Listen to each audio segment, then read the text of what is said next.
Then we will wait to start at, we will start at 2:10. Okay. So we wait for your friends to log in. Tune in.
Okay, Assalamualaikum warahmatullahi wabarakatuh.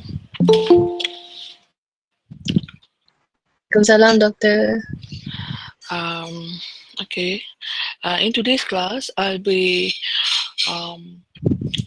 I'll be talking about the second slide, humanism, that I had just posted yesterday. But I'll be talking about that, and then the last slide, the third slide on humanism. Okay, so in between, I think we have some kind of discussion, and I'm doing this class. Normally, I have set the class for online to be on Thursday, but this week I have to bring it forward because Thursday is a public holiday. So I think I just finish up with this lesson on humanism. Okay.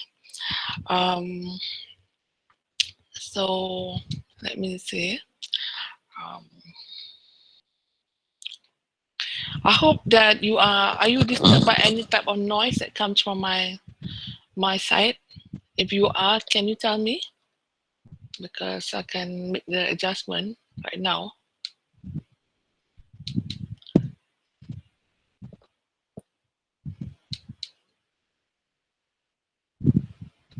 Are you okay? Is the noise level acceptable? It's just a bit of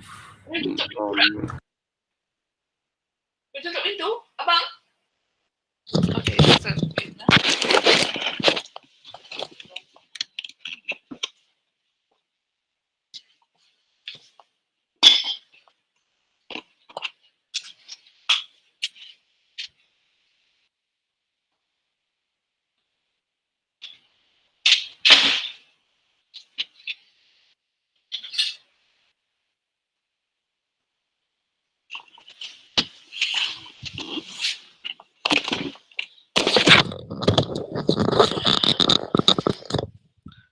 Okay, let me.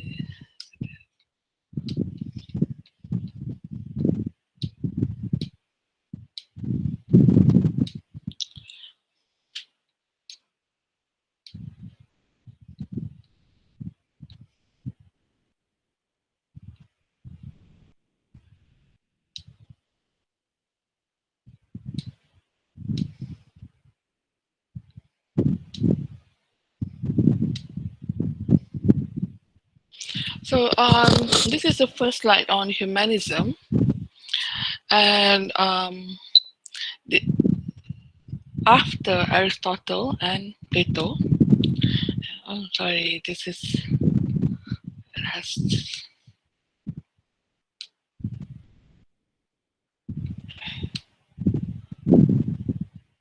Let me start at the end, the beginning.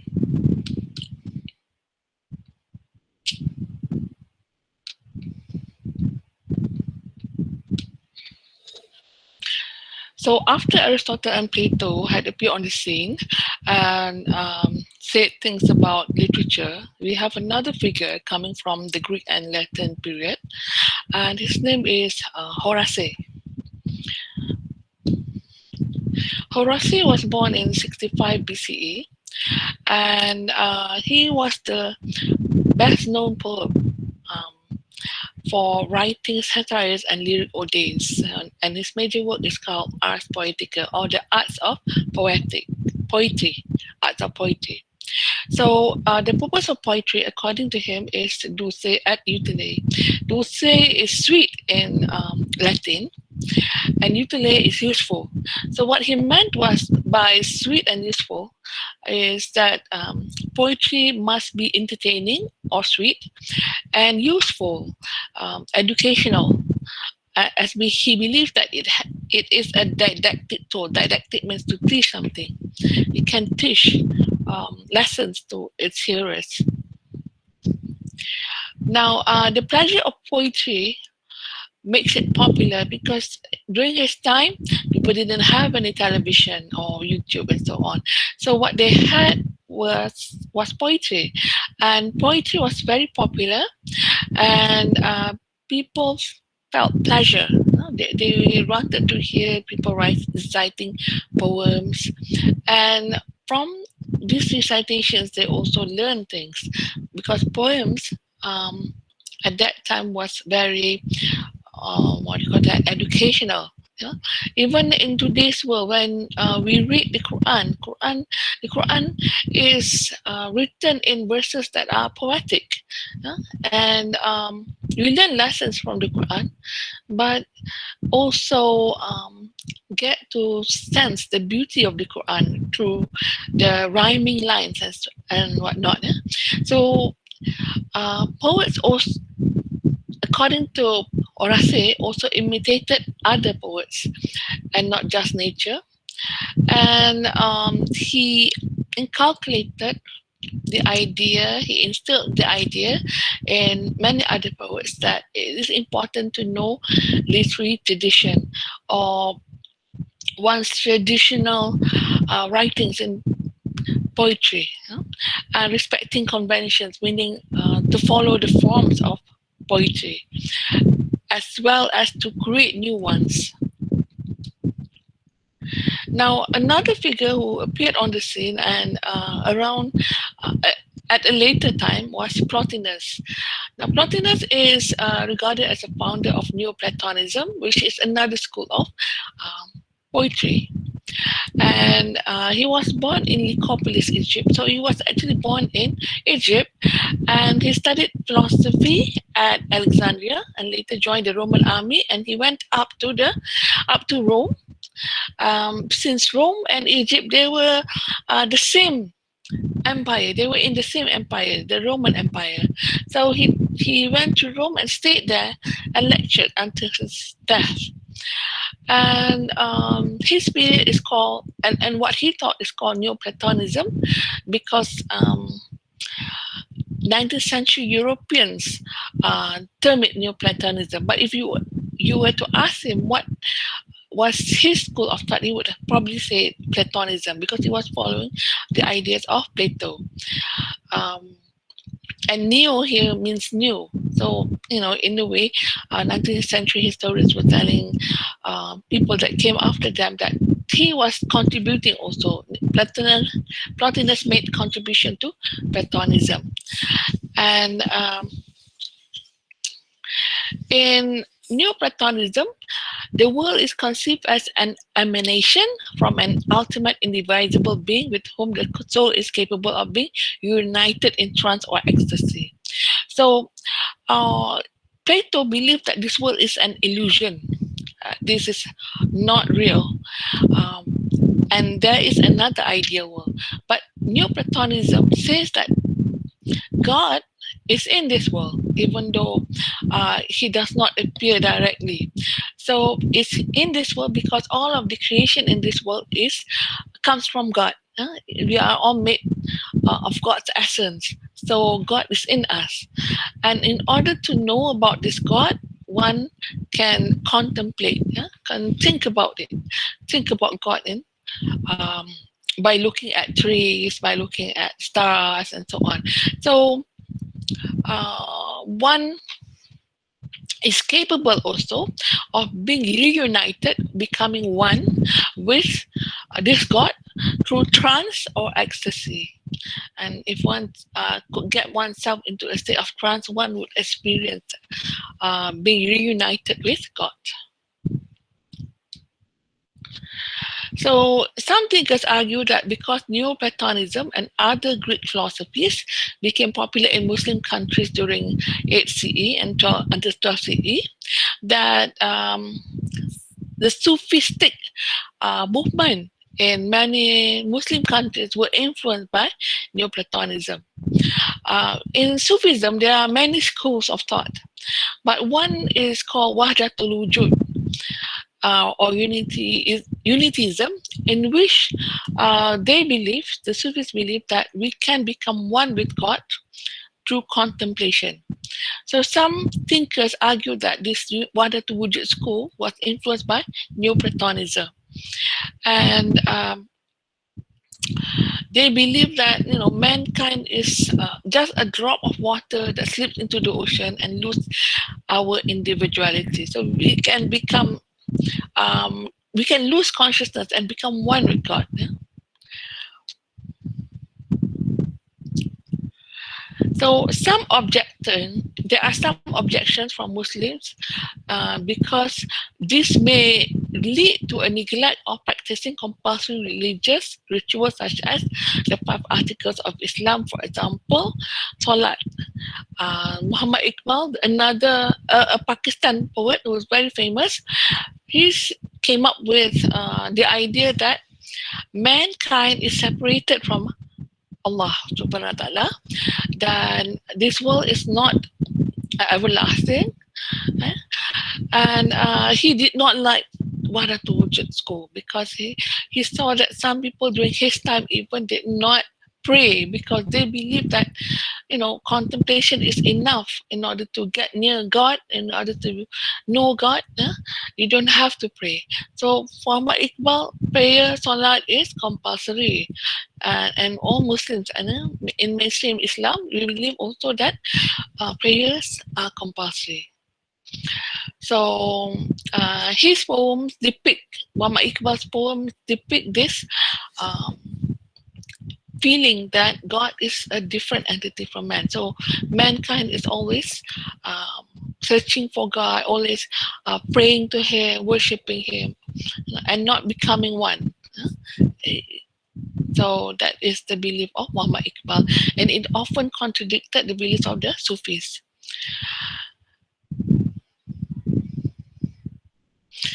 So later the school of there was another period in Liturgism, and it's called the Renaissance period. And during this period, we have people who translated the works of Aristotle, such as Poetica, into poetics and into English or into Latin and later English. So the first person during this period also wrote and contributed to liturgism. So his name was Sir Philip Sidney. He was the first to write about literature in English language. So he wrote his major work on apology for poetry or a defense of poetry in 1583. So it was under attack. Poetry by that time was under attack by a Puritan critic who followed Plato in arguing that poetry is a waste of time based on lies and taught sinful things. So this Puritanism is a denomination in Protestantism, and they are very strict Christians, very strict Protestants in the sense that they did not want to experience pleasure at all while living on earth. That's why they wore black most of the time because they don't want anything pleasurable. They try to lead an ascetic life. And poetry, because it brought pleasure to the hearer and the writer, uh, is viewed as a kind of sinful thing. Yeah? So it is also lying according to the Puritans. So Sidney follows Horace by arguing that poetry provides pleasure and educates at the same time. And regarding accusation that poetry is the mother of lies, um, he follows Aristotle's arguments by arguing that um, poetry is simply mimicking um, what is present in the world and is not presenting, um, it is not in itself inferior to the world. Instead, it presents a higher level of reality, a speaking picture, because it will tell the truth from that could not be understood from raw observation. So the poet's imagination, unchained by limitations of sensory experience, can create realities not yet shown in reality. So poetry allows the poet also to feign history, to create something new that is not based on what he sees in this world, that is not based on reality. Yeah? And feign history here could be satires, wherein the poet can joke about those who are in this world, but by giving them names that do not exist in the real world. So they became poems became a form of criticism against society.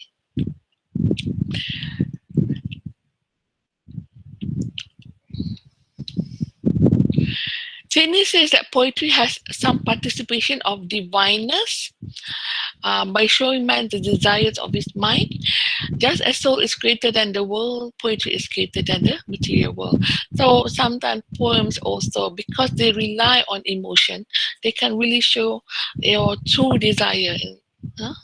And because of that, it has some uh, ability, like God has the ability to show you your true desire.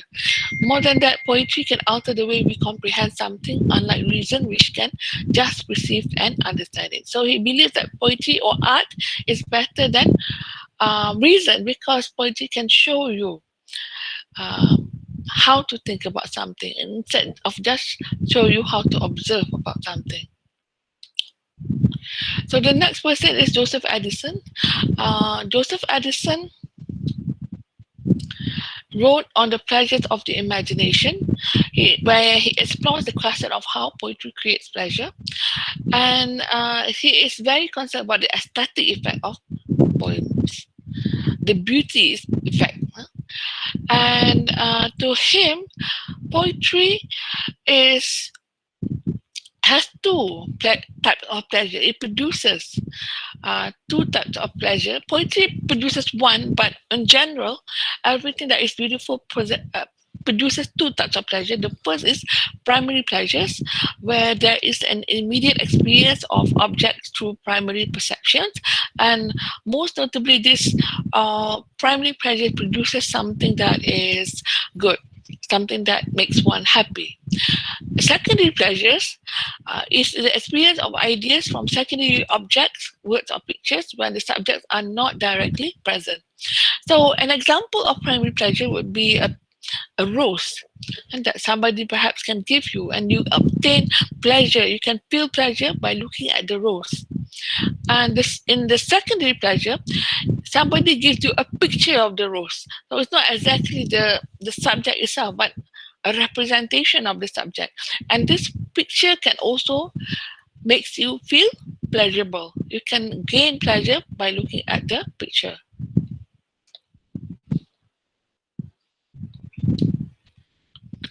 So imagination is less refined than reason, provides pleasure from the observation of the obvious rather than probing hidden causes and effects. Thus, primary pleasure is easier to acquire than secondary pleasure.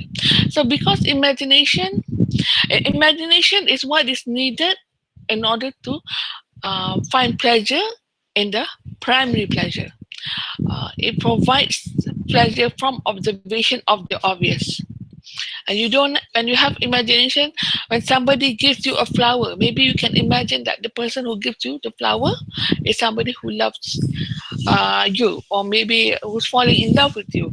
So you look at the picture of beauty, the flower, and think that, oh, somebody loves me because somebody gave me a rose. So imagination here is easier to acquire than the secondary pleasure. In the secondary pleasure, a person can give you a picture of a rose, but that picture of the rose may appear to be beautiful to some people and not so beautiful to others, because those who get pleasure from looking at the picture of the rose would be somebody who knows about how uh, painters paint roses. Maybe that person can appreciate the brush strokes or maybe the color of the rose. Yeah. So in order to experience the secondary pleasure, one must have some knowledge about art, for example. Or maybe if it's a picture, a photo of a rose, then maybe that person who appreciates the picture of the rose is somebody who understands about photography. Hence, what is also not an inferior imitation of what, but complements it. It is art. Art is not an inferior imitation of nature, but complements it. So Addison points out that secondary pleasure also makes it possible for an experience which could be disagreeable in reality to be represented in agreeable forms. So, for example, your grandmother, for example, who is old, who has a lot of lines on her face, in reality, you may not like looking at your grandmother because you see somebody who is very old and frail. But when you look at the picture of your grandmother, maybe you can get some pleasure from looking at the picture because she reminds you of somebody who has undergone many tribulations, many experiences in life. So the lines reflect this and so on. So you can get pleasure from looking at something that is disagreeable in reality. Yeah? The danger of art in this logic lies in its premise that art is more superior than reality. Although Edison cannot explain why my message is itself pleasurable. So the danger is, a picture can sometimes um, be untruthful to reality. Yeah? It can lie to you about things, about the real object. Another person who came to prominent during this period was the man called Edmund Burke. Edmund Burke wrote a philosophical inquiry into the origins of our ideas of the sublime and the beautiful. And that um, he argued against Plato's idea that art is merely a copy of nature. Instead, he said that art conveys the taste of the painter and the taste of the viewer as well. Because, for example, a shoemaker may want an accurate picture of a shoe, but while a dancer may want a picture that gives a sense of the shoe's movement and liveliness.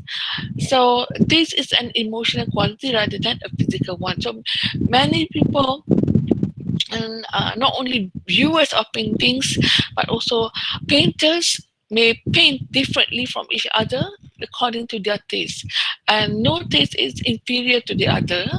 So art is not a copy of nature, but should be about individual taste. So I was thinking about taste when one go through his writings. Now the last literary critic at this point is Samuel Johnson. Samuel Johnson had problems with his eyesight, and he was losing his eyesight, and therefore, he may be looking at uh, the track or the piece of writing very closely because he couldn't see the writings. But as you can see from earlier explanation, it may also show that he was a man of letters. That's why he was looking very closely at the piece of writing. So Johnson's essay in The Rambler marks the beginning of criticism of novels. So while Sir Philip Sidney was critiquing a piece of literature, a poem, or maybe he was talking about poems in general, um, and in that sense, he was the first to talk about literary criticism. Johnson was the first to talk about literary criticism of novels. He said that novels um, reflected nature. However, novels depend on the principle of realism, which is strictly to present the world as it really is to readers. It achieves this through mimesis. So, novels is more dangerous than poems because poems can be exaggerations or present something that is not true. But novel always present things that are true to life. And he is also like Plato because he believes that novels can teach you how to behave, and that good art, in his view, is art that has positive moral message, but bad art has a bad message. So novels could be more harmful than poetry, according to him, because they are more realistic. What is often read by the young and ignorant, and that is novels. She wants uh, he wants the young ones not to read novels that have bad messages because he believes that they can be easily influenced. So the rule of presenting reality should be bent, according to Johnson, so that novels that deviate from nature when it is necessary to present the proper outcome, where a bad deed is always punished and a good deed is always rewarded. So Johnson argues that ancient Greek and Roman writers presented the best models for literary art, even though Plato himself disagreed with this because he said that they showed people behaving irrationally. Okay. Um,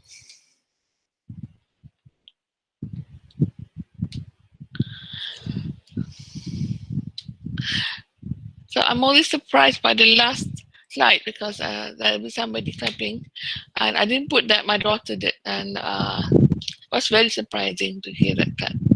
So anyway, so what we have learned just now is simply a list of writers or literary critics who talk about literature after Plato and Aristotle. So does anyone here have any question about the literary critics?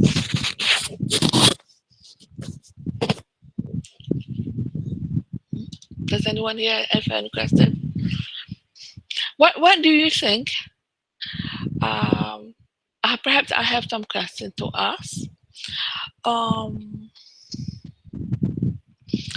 what do you think about literature in general? Samuel Johnson was really afraid that literature had an influence on young minds. Would you say that his fear is founded or unfounded? What do you think is happening in Malaysia? Is that a serious issue? What would it lead to often? This concern with the moral emphasis on literature. What would it lead to often? Anyone wants to offer an answer?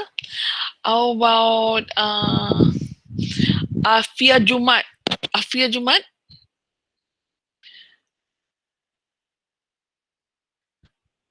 Is there a person called Afia Jumat? I think Afia Jumat is here, right? No?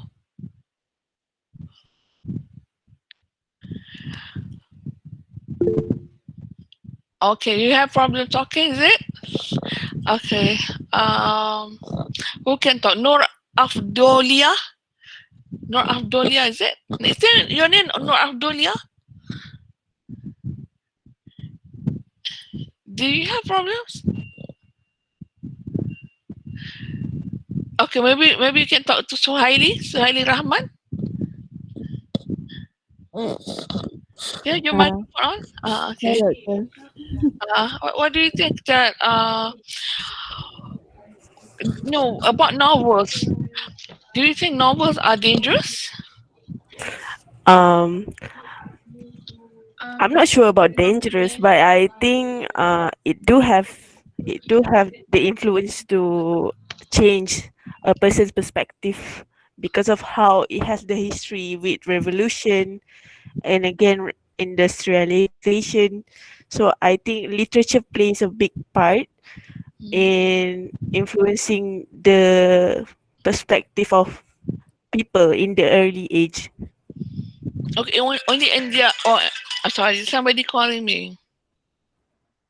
Hello, yeah. Hello, Cik Amelia ke ni? Yes, saya. Cik, pos laju ada orang tak kat rumah? Oh, sekejap ya, saya di kat rumah ni sekejap ya. Okay, Taruh barang kat tengok boleh? depan rumah kan? Betul. Okay, tunggu sekejap ya. So I'm sorry, there's some disruption. I will get back to you. Okay. Only for a short while.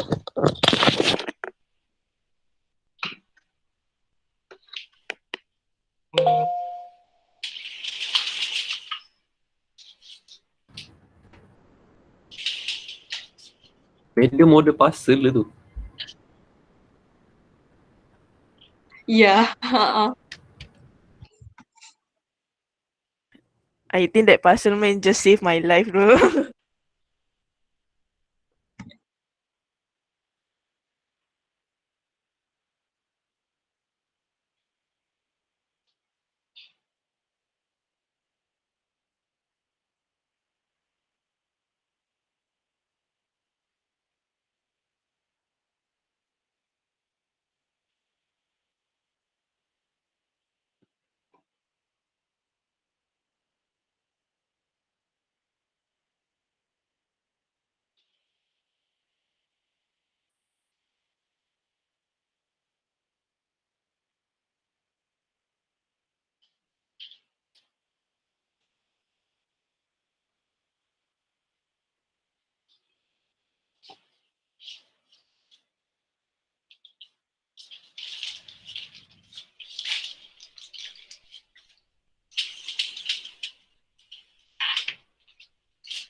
so just now, Suhaili Rahman, what did you say just now?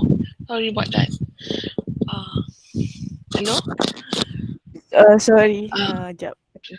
I said that I don't know about dangerous, but I think literature do have some influence that can change the perspective of people. Yeah, maybe So when they are young. When they are young. yeah. That's why some books in Malaysia has there are some books that has been banned for a reason like this lah. What book was it?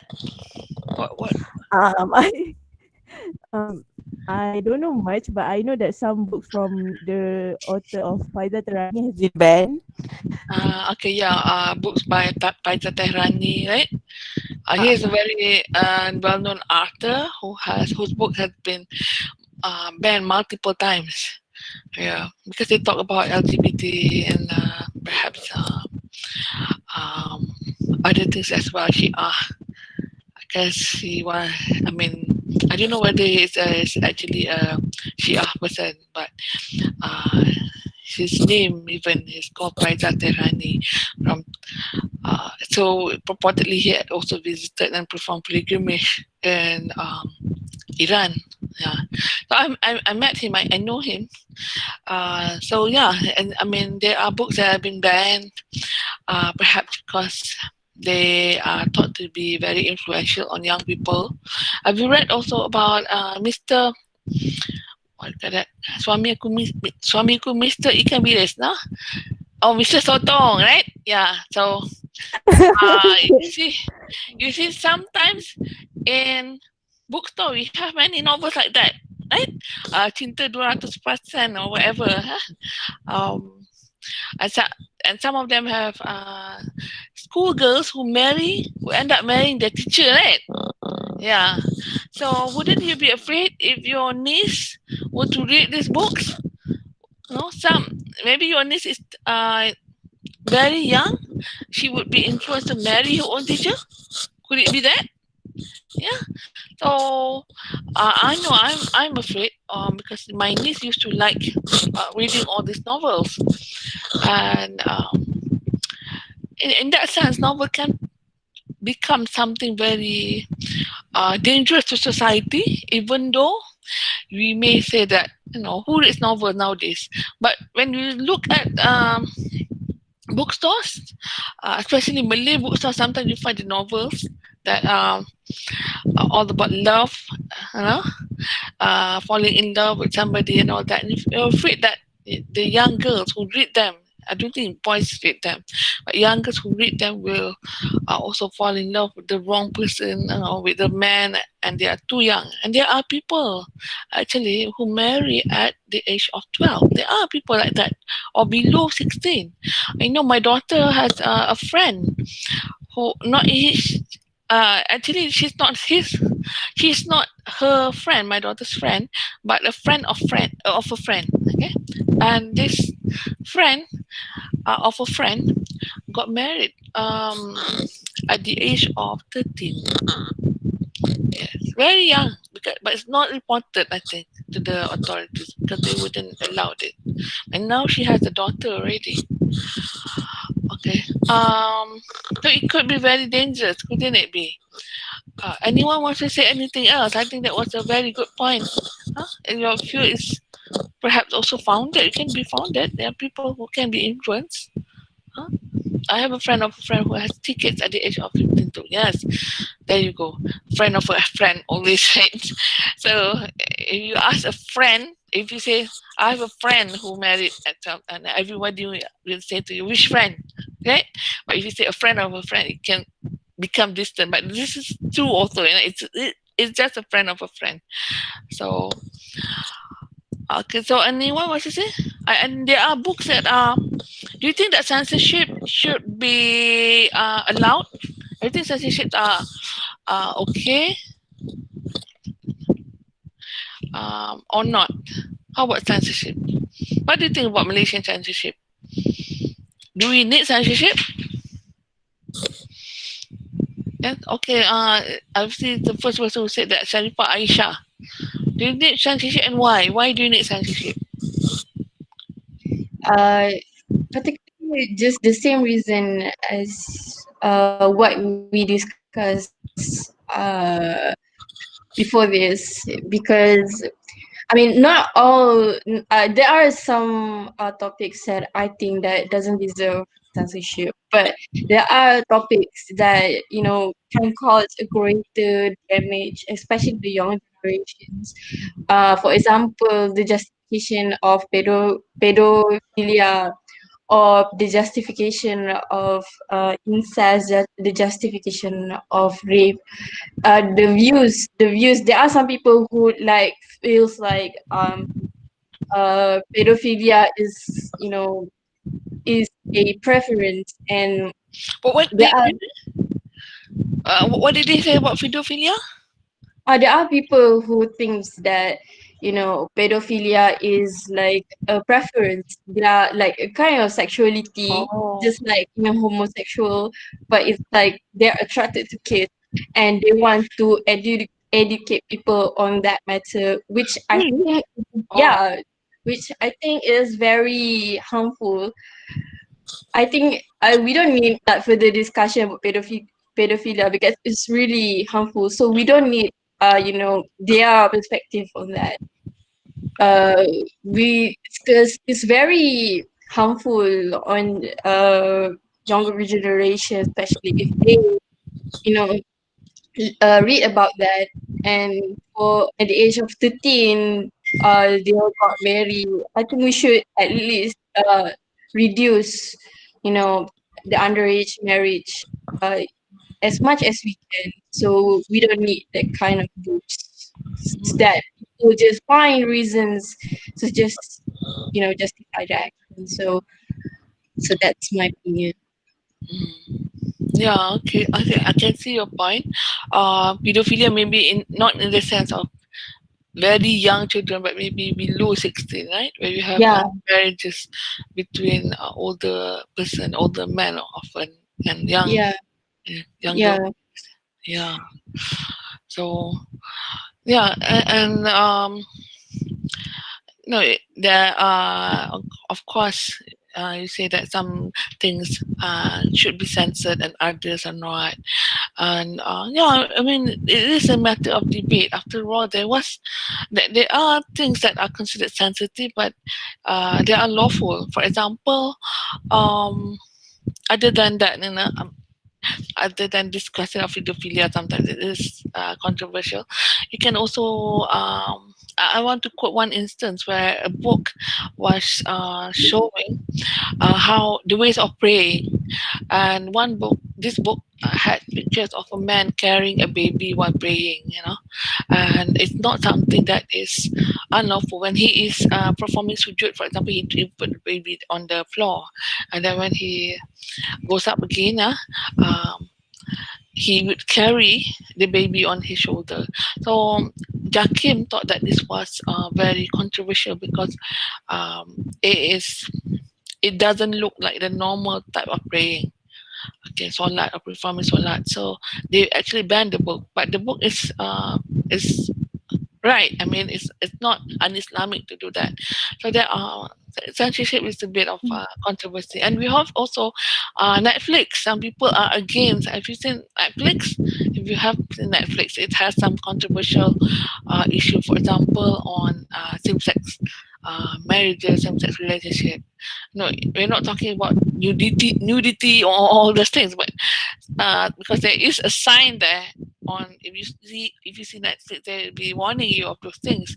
But when you have same-sex marriages, which is acceptable in the West, and it's shown on Netflix, you would think that you'll be warned, but you won't. You won't be warned because it's normal in the West to have that. So sometimes it is producing some kind of controversy also. Some people don't like Netflix to be censored, but others are afraid that their children will tune in to Netflix and see all these uncensored things. Yeah. So this is some of the debate on censorship. And anyone wants to say anything else? Is there anyone saying anything here? Yeah. So nobody wants to say anything? Yeah. We move on. Um, to primary, I want to discuss about Edison. Addison's idea of primary and secondary pleasure. I think it's a bit interesting because what could be disagreeable uh, in first encounters when you when you encounter the subject or the object um, for the first time, you can see it directly, it becomes disagreeable. Other than the old lady, what could be disagreeable? And then when you see it um, from a representation of the subject, it becomes agreeable. Have you seen? I think previously I had mentioned that I like looking at ghost movies, right?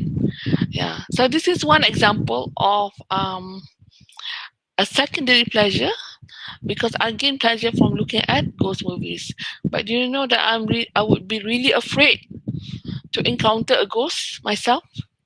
How come it's okay for me to watch other people being scared about meeting ghosts, but for myself, I am afraid of meeting ghosts?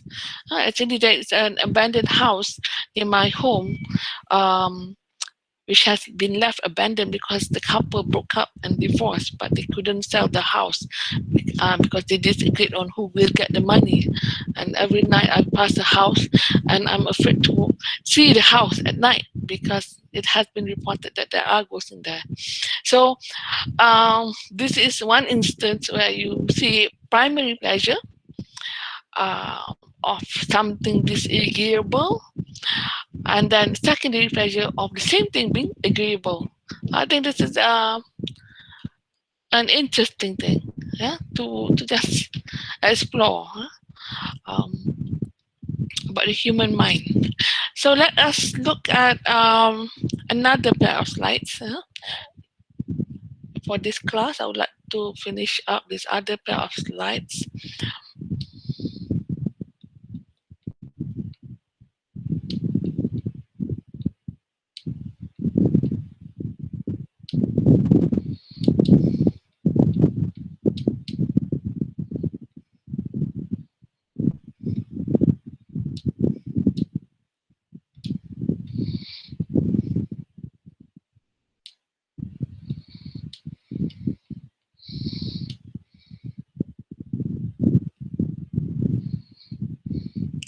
Okay, in this slide, we are going to go through the literary of the last group of humanists.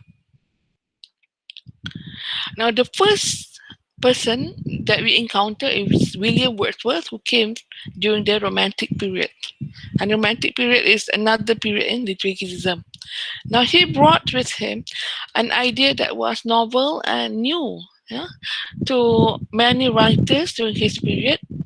And as we all know, before him was Sir Philip Sidney and Addison and Johnson, and they broadly represent the thinking of the Enlightenment and its veneration of classical literature from Greek and Rome. Okay, so he from Greece and Rome. Sorry, this is to be Greece and Rome. Um, and all of these writers, Philip Sidney to Addison, they looked up to writings and dramas that came from the Greek period. However, when William Wordsworth and Samuel Taylor Coleridge came to the scene, or appeared during the Romantic period, they wrote in lyrical ballads about another philosophy, which is called the Romantic philosophy of Romanticism. Now, they were not the first person to come up with this philosophy. The first person would be Jean-Jacques Rousseau from France. So, the idea of Romanticism was well known in the European continent before it was transported to Britain. So, in Romanticism, we have a challenge to earlier views where nature instead of art is considered as superior to all things. So nature is superior to art, and this follows the idea that Plato had, which argues that nature is superior to art. Wordsworth overturned early tradition on poetry by stating that a poet must be a man writing about common, ordinary man, and he must do so in the language that is common, without artificial conventions such as meter and rhyme. Um, so his invention started off what is known as free verse, which is lines that do not rhyme. Human interactions with nature became a source of inspiration for his poems. So his language must create naturalness. Wordsworth argues um, that rural is better than urban. Um, that rustic, being rustic, is better than civilization. Okay, or the state of rusticness, and in a way, uh, you know, being less complicated is better than being complicated in that sense. And finally, being uneducated is better than being educated, and being simple is better than being complex. So he argues about these things. So Wordsworth is more concerned with the relationship between the poet and poem rather than the poem and the reader. And a poem is not a product of reason, but the spontaneous overflow of feelings, which takes its origins from emotions recollected in tranquility. So he put a lot of emphasis on emotions, on feelings in his poem. And one does not write poems immediately when one feels the emotion, but rather wait until the emotion has subsided and one becomes um, tranquil or in a state of tranquility before writing the poems. So what is thus established as the central element in a poem? It is emotion. Emotion is very important to the romantics. And the purpose of poetry is not to teach overtly, not to shape thought, character, or action, but to allow man to experience and appreciate his emotions and feelings. The poet who can produce such an authentic feeling is a superhuman and creative genius. So the romantic thoughts that somebody who feels a lot of emotions, somebody who is intensely sad or intensely happy, is somebody who is a creative genius, a special person. The ability to feel and express one's emotions are more important capacities than to apply logic and reason. So because of the emphasis on emotion, we find many paintings during that were painted during the romantic period had men who basically express their emotions. Some of them would cry, some of them would be resting in the forest, observing nature and so on. So there's a lot of emotions that go into the production of these paintings, but also um, in the painting itself, it conveys a certain emotion. Now, this emphasis on emotions is carried through in the writings of Edgar Allan Poe. Edgar Allan Poe is a very interesting person to me because I love reading his ghost stories. Yeah, I love saying ghost stories. And he is somebody, he is a native of Baltimore. And I will tell you later a personal story that I have of Edgar Allan Poe. Edgar Allan Poe is an American writer. He's a very well-known poet as well as a short story writer and also a novelist. So Poe's major works are The Poetic Principle and The Philosophy of Composition. They represent ideas of poetry taken to an extreme because for him, Poe is not interested in poems that convey lessons, educational lessons. He is just interested in poems that convey feelings or emotions. And for him, the most important emotion is grief at the loss of beauty. So he is not interested even at emotions that express happiness. He is more concerned with um, grief, the idea of being sad. For Poe, the purpose of poetry is not to moralize or to teach. A poem should be just to create feelings in the reader. One of the earliest advocates for art's sake. So Poe viewed himself as an artist, but not as a teacher. Now, after that came Matthew Arnold, a man for me who had a huge sideburn. Yeah, I find that interesting because I don't see that a lot of men having sideburns. So he is he lived during the Victorian period, and he wrote his most important work in the function of criticism at the present time. And Arnold says that the goal of criticism is to see the object as in itself it really is, free of polemics, agendas, and preconceptions. In this way, he is against Northrop Frye because Northrop Frye places a lot of emphasis on ideology, and the way we think about a poem has to do with the ideology. But according to Arnold, we must view a poem or any works of literature without having any particular agenda. Arnold believed that critics should examine literary text without any reference to anything outside of the text. Critics who assess literature in this way will be able to make judgments about the quality of the literary work itself without promoting any particular agenda. This will enable them to find the best that have been taught and said and to make masterpieces known to the reading public. Now, literature is taught to carry with it the culture of a society. So those who manage to produce good criticism of works of literature could teach society about what is best, okay, about that society in terms of writing and so on. So familiarity with the best literature has the power to create with what he calls sweetness and light, which are the hallmarks of civilization. The best will develop taste, a quality which Arnold calls high seriousness, and will be peaceful and productive members of society. So this is what he says literature will do. It will make you more civilized. It will create a good civilization.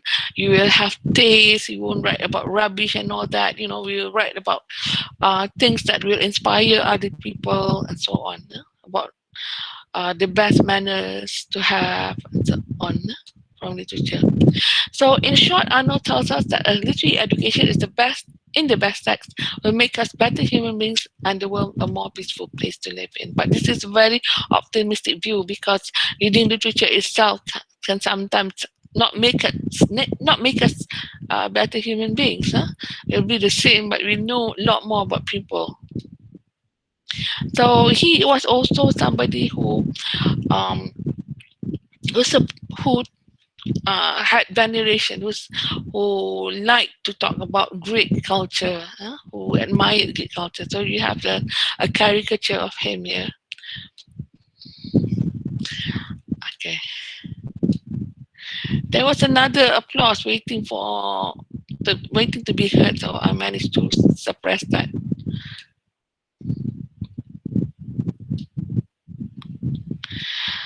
So okay, so what we have gone through just now is another set of critics who had ideas about literature that focus on what is now very popular amongst literary writers, which is to write about the individual self, common people, and also about and also in common language, not in a kind of like Soyokianya or you know, when you read through sejarah Melayu, you can sense the very delicate way that people wrote, that Tan Sing Lanang wrote about literature. And today's literature is very different because we talk about we use normal language. Now, do you want to hear a story about Edgar Allan Poe? Yeah? Edgar Allan Poe was somebody who believed in the power of emotion. And emotion is very important in literature. If you are a writer, you want to capitalize on the ability to convey a specific emotion to your readers. If you write a poem, you want to say, if it's a sad poem, you really want to make the reader cry. Huh? If it's a love poem, you really want to make the reader happy with the feeling that somebody loves him or her. So, for me, I find the works of Edgar Allan Poe to be able to convey a certain feeling of frightfulness. Okay, because some of the story, or maybe a large number of the story, is about um, strange happenings. Not necessarily ghosts, but some of them, like House of Usher, they'll talk about madness and all that. So I am a fan of Edgar Allan Poe, and I have been a fan for a very long time. So one day while I was studying in the United States, um, I studied at Arizona State University, and I went to his place.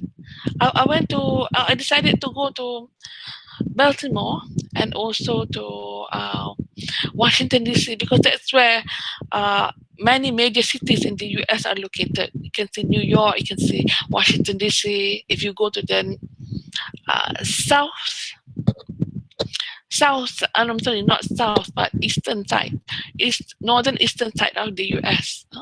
I came from Arizona, and I went with my friend who came from a different state, California. She came from California, so we both flew to Baltimore.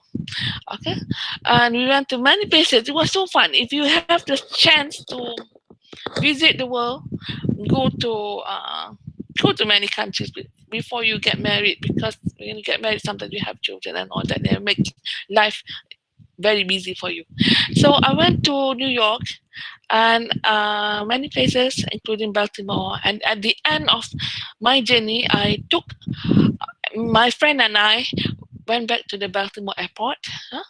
And then my friend had to travel and go back to her place early, because the flight was leaving at 7 in the morning. So she went um, to take her flight, and she flew to California while I was left in the airport.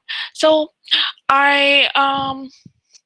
I didn't get the chance. When I said Baltimore, actually didn't get the chance to walk through the town of Baltimore. So I took the LRT to Baltimore, because my plane was leaving at 12 p.m. in noon. So I took the LRT to Baltimore City, and I went to a lake, which is very famous in the US, and it had a tourist office. So I went there and browsed through, and then I remember about Edgar Allan Poe, because he's my favorite writer. His grave is in Baltimore, and I went to his grave. I walked to his grave, and it is in the middle of the road. It's in the middle of the road, believe it or not, and it's surrounded by road, and there were three graves in the middle of the road. His grave, his wife's grave, Virginia, who died a long time before he died, and then his mother-in-law. So Edgar Allan Poe died on one rainy night, and nobody really knew how he had died, but they found his body in a dish in a large drain the day after that.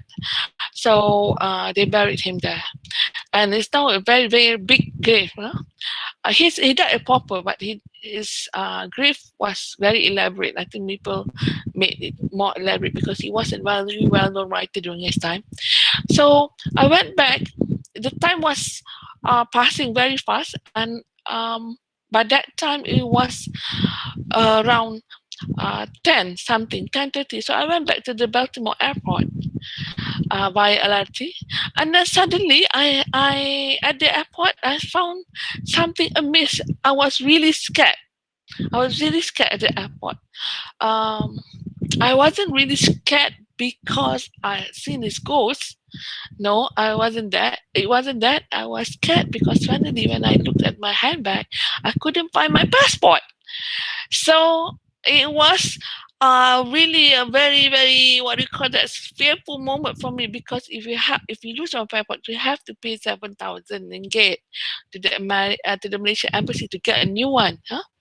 So uh, I lost my lost not lost my mind, but I was very fearful at that moment. So I decided, I recollected my feelings in tranquility, using Wordsworthian lines, and I traced back my steps to um, the places that I had visited. And the first place that I visited was the tourist office. So I went there, and then suddenly an African American woman greeted me, and she said, "Do you miss something?" And I said to her in a very fearful voice that I couldn't find my passport. And she said, she was smiling, and yes, I thought you would say that. And then she gave me back my passport. So it was so nice of her to do that. But by that time, it was already 11 something, and my plane was about to leave at 12. So fortunately for me, the LRT ride was only 10 minutes. It took only 10 minutes to reach the airport. They have a very efficient LRT there. So I arrived on time and managed to fly away. So, imagine losing a passport in a non-Malaysian country. You might be stranded because you cannot go through the airport, and then you cannot even leave the country, right, without your passport.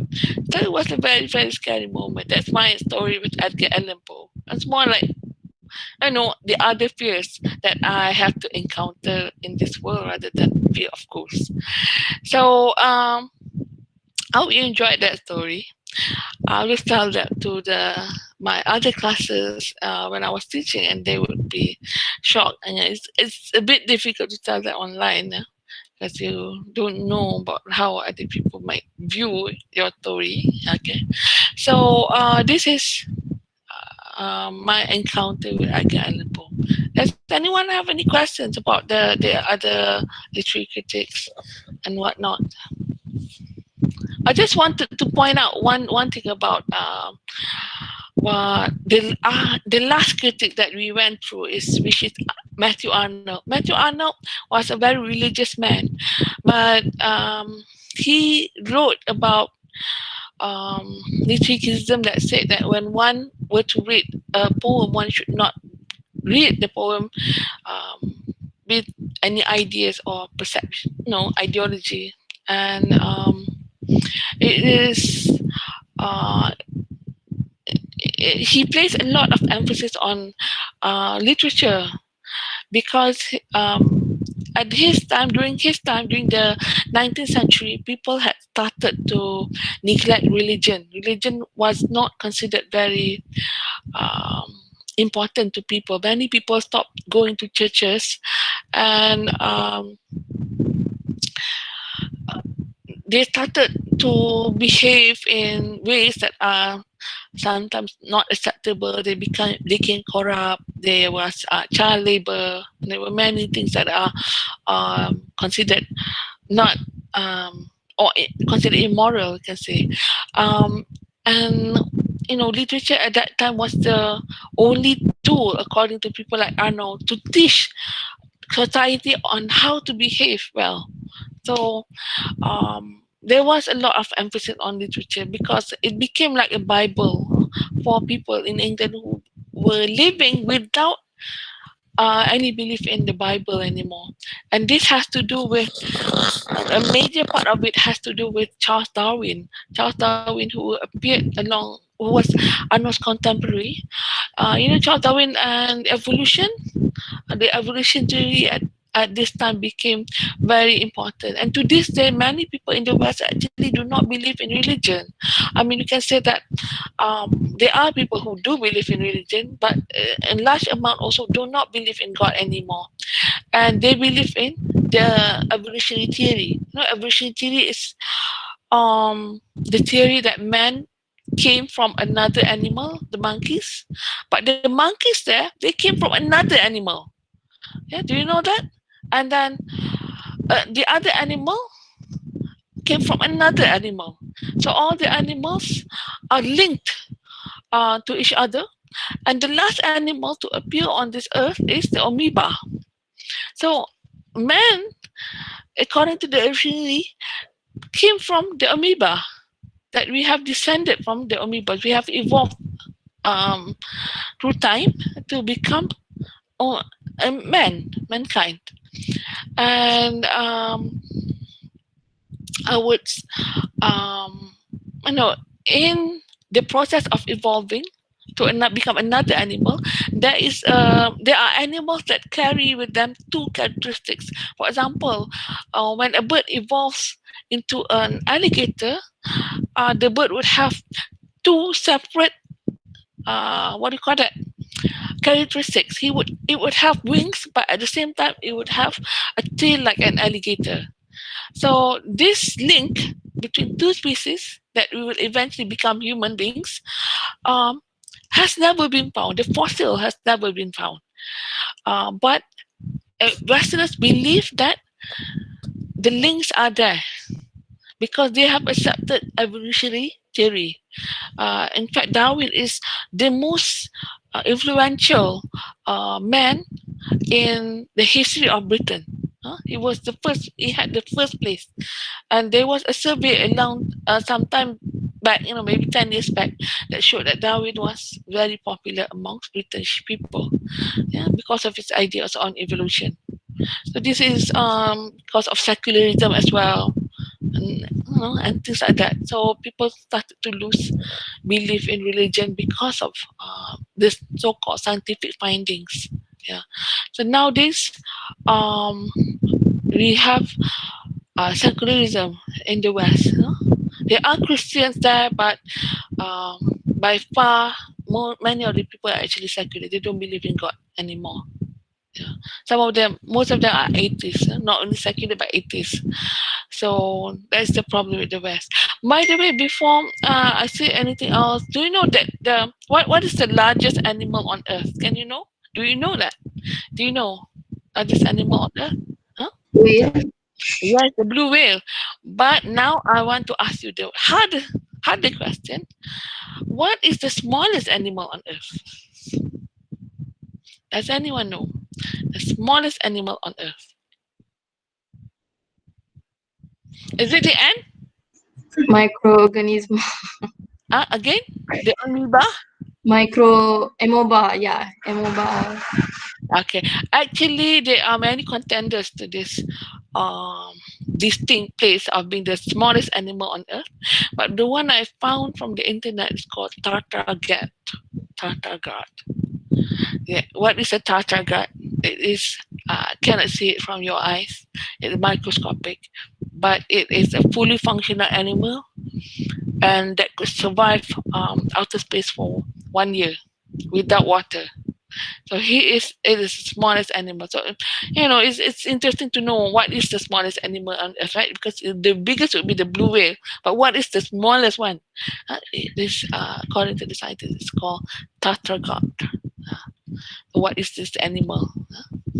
If we were to have this animal in a zoo, you probably wouldn't enjoy it because you cannot see it. So, any other, anyone wants to ask me anything about what they had, um, what we had gone through just now about litigism, about the humanists and all that? I want us to ask anything. Okay, so no. Okay, somebody tardigrades, yes. Tardigrades, I'm sorry. Tardigrades, yes. Sorry, I got I misspelled the name of the animal. I thought, yeah, tardigrades. Tardigrades is amazing, isn't it? I mean, it is completely blind, but it could survive without water for 1 year in outer space. Could you survive in 1 second in outer space without air? I don't think so, but tardigrade could. Yeah? So it's an amazing animal. Yeah, at least somebody knows, right? Yeah, tardigrades. Anyone? Just certain pointers that we can see, or certain information that we can know. So I'm going to take your attendance, or if your. I always do this. So let's have a picture of your attendance.